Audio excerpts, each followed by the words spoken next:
Each emotion, each thought, each feeling correlates to a vibration.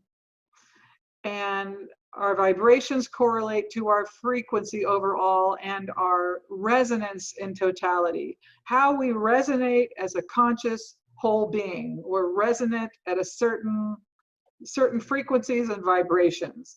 And that relates to our magnetism.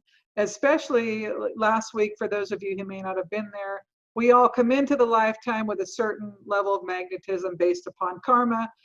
And we're always trying to raise magnetism. It's like a fire that attracts to us. So our resonance relates to our magnetism at its current state. And so if we're trying to improve magnetism, we have to be aware of the frequencies, the vibrations we're digesting and consenting to on a daily basis. So anger and violence at the bottom there, I showed you, these are harsh, thick, and slow-moving vibrations.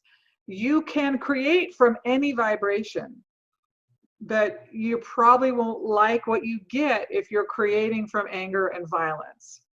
So when I talk about anger and violence, and I said it's counterclockwise, so there's different things that can happen here. You can have, so if you have rejection, stop energy, high frequency vibrations. Counterclockwise means you're actually going against the wellness of universal consciousness, because if you ascribe to a point of view, I do, love is the dominant, divine love and wisdom is the dominant force in the universe, and nothing trumps it.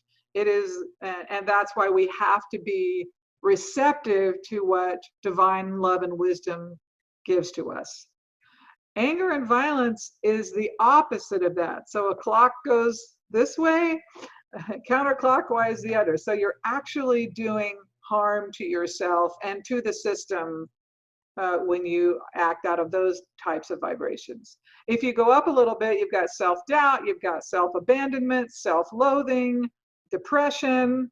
That serves as just a rejection energy. Those are the types of energies that just, when you talk, Ben, in the chat room, you were saying, how do I stop it? Well, these would be repulsing. You're repulsing yourself and life.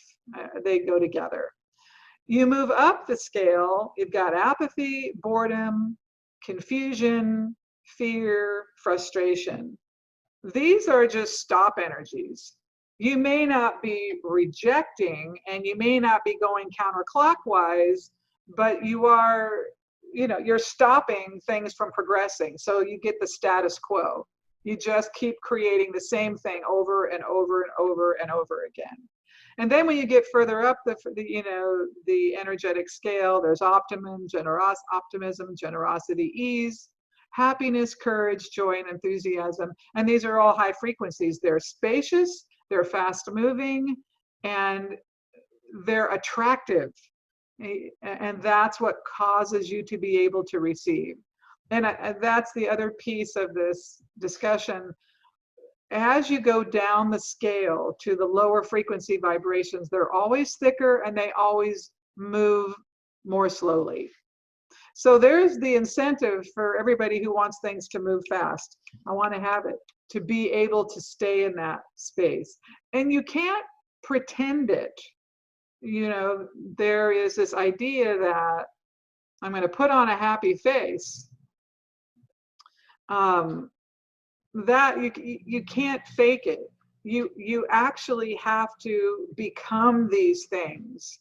And again, this is why the repetition, get it into the brain. We're going to understand these principles, and then we start to practice them so they become part of us. But understanding your vibrations and your frequencies is huge in the process.